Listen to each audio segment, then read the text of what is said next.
tentang apa? Pikirkanlah perkara yang di atas.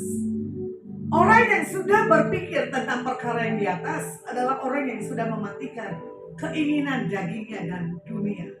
Karena apa? Hidup adalah bagi Kristus, mati adalah sebagai keberuntungan. Karena apa? Orang yang punya pikiran dengan Kristus hanya memikirkan apa? Jiwa-jiwa dibawa kepada Tuhan. Ya. Makanya di awal bulan Januari 2025 ini, biarlah kita seirama seperti yang Tuhan mau untuk menyelesaikan bagaimana kita punya hidup hanya bergantung, berharap kepada Tuhan. Makanya di sini orang yang berpikir tentang perkara yang di atas adalah orang yang menjangkau jiwa-jiwa bagi nama Tuhan. Sedikit kesaksian, hari itu saya terima WA dari karyawan toko buah di kota Semarang. Dia bilang, "Ibu bisa doain mama saya enggak?" Saya telepon dari diangkat, saya telepon bosnya. Dibilang iya. Ternyata saya tunggu nggak datang, karena apa? Kendaraannya nggak ada. Kebetulan teman sewaktu dia jalan paginya mau diajak untuk nemenin pendeta doakan orang tua daripada karyawannya. Terlalu gimana gitu ya, anti atau gimana? Cuma dia bilang dengan ibu ini pendetanya beda dari yang lainnya. Akhirnya pembicaraan lah di mobil. Ternyata karyawannya ini telepon, "Ibu bisa naik ke atas, mama saya ada di atas, tinggi." Saya pikir itu rumah yang lantai cuma 2. Ternyata enggak. Itu lantai tangganya tinggi sekali.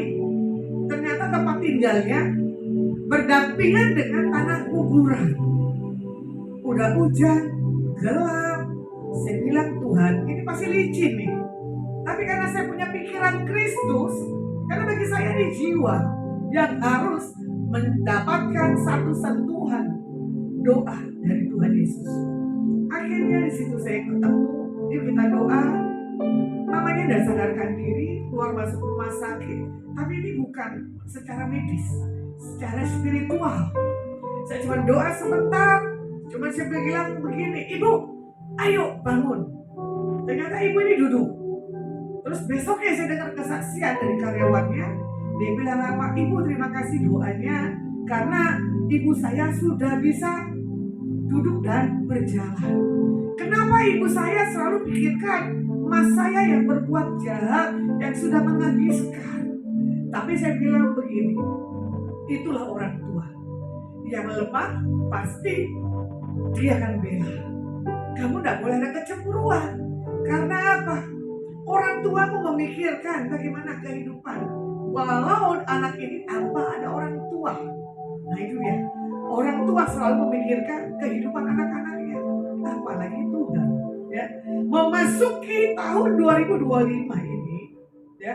Bagaimana kita berbicara tentang penggenapan janji-janji Tuhan buat terjadi dalam setiap kehidupan kita. Yaitu tadi. Dengan apa? Memikirkan perkara yang di atas. Bukan kita pusing masalah kehidupan. Bukan kita pusing untuk bagaimana mengembangkan gereja. Bagaimana kita buat sesuatu hal yang berbeda dari yang lainnya. Jangan pakai kekuatan. Minta satu tuntunan buat apa yang akan kita lakukan ke depan ini. Nah, orang-orang yang mengandalkan Tuhan dengan memikirkan perkara yang di atas adalah orang-orang yang bisa bertahan. Istilahnya bahasa Betawinya gini, orang yang tahan banting. Ya, kalau dilihat Kolose 3 ayat 1 dan 4, firman Tuhan katakan begini, "Karena itu, kalau kamu dibangkitkan bersama dengan Kristus, carilah perkara yang di atas, di mana Kristus ada, duduk di sebelah kanan Tuhan. Pikirkanlah perkara yang di atas, bukan yang di bumi. Sebab kamu telah mati dan hidupmu tersembunyi bersama dengan Kristus di dalam Tuhan." Apabila Kristus yang adalah hidup kita menyatakan diri kelak, kamu pun akan menyatakan diri bersama dengan Dia dalam kemuliaan Tuhan. Kebanyakan kita orang percaya, ya. Terkadang kita cuma menerima keselamatan, tapi pertobatan hari-hari kita masih belum punya satu hal komitmen. Aku tidak boleh begini, aku harus seperti gini. Karena kita berpikir kita bebas melakukan segala sesuatunya. Nah juga, makanya kalau orang yang sudah dibangkitkan, orang yang sudah mengalami satu hal perjumpaan, pemulihan hidupnya dalam Tuhan, orang itu pasti apa? Semuanya untuk menyenangkan Tuhan dan menjangkau jiwa-jiwa bagi nama Tuhan. Makanya di sini dikatakan apa? Ayat satunya ya, yang di B. Carilah perkara yang di atas, di mana Kristus ada, duduk di sebelah kanan Tuhan. Jadi Tuhan minta untuk kita apa? Cari hal-hal yang perkara di atas. Melalui apa? Doa, pujian, dan penyembahan yang tiada hentinya. Kita disanggupkan, kita dimampukan, bisa melewati nanti tahun 2025 dengan cara yang dahsyat.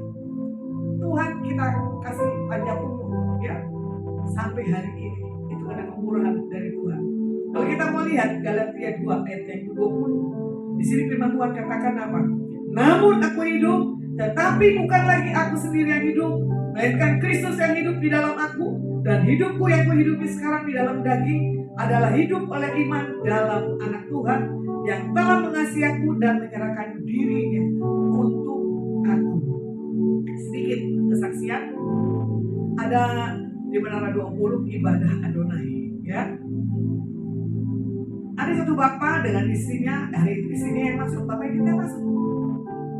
Tapi saya sapa dengan kasih Kristus dan saya sajikan kopi. Mari Pak masuk. Bapak ini nggak mau masuk, akhirnya dia mau masuk.